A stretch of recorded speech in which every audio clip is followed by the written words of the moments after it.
यार घोड़वा तस्वीर है पहले घोड़ी गल्ला घोड़ा 40 लख 45 लख सुठा सुठो घोड़ो जेको नहीं कि बिला खपन पिया सुठो घोड़ो बाक़ी हूअं त लख ॾेढ ॿिनि में घोड़ो हले थो पर जेको सुठो मेले में भलो थो हले मेले में केवल तक़रीबन 200 घोड़ा गॾु थींदा आहिनि ऐं जेको धणिया जे साईं आहे साईं मानी पंहिंजी ठाराईंदो आहे टेंट पंहिंजो हणंदो आहे ट्रेनिंग कहिड़ी था ॾियो जी जी और त सवार ते आहे जो उहो कीअं थो हुनखे हलाए हालांकि कीअं थो डिपेंड उन ते थो केतिरा साईं हिननि जो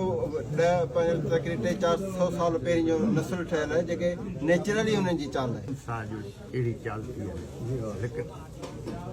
घोड़े खे जहिड़ो चाल तव्हां हलाईंदव न सेखारींदो हलंदो बाबा साईं हाणे अर्ध थोरो करे वञा केतिरा सिंधी आहिनि क्रास आहिनि जेके पेसल ऐं ट्रैक्टर जो क्रास हलनि था जेके सिंधी पाण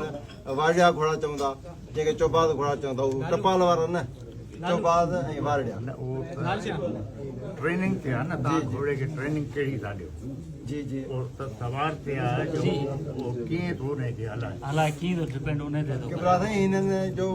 10-15 300-400 साल पहिरीं जो नस्ल ठहियल आहे जेके नेचुरली हुननि जी चाल आहे उन्हनि खे जेकॾहिं को ॼट बि वेहे थो न तॾहिं बि हू पंहिंजी उहे चाल हलनि था टपाल कोन था वञनि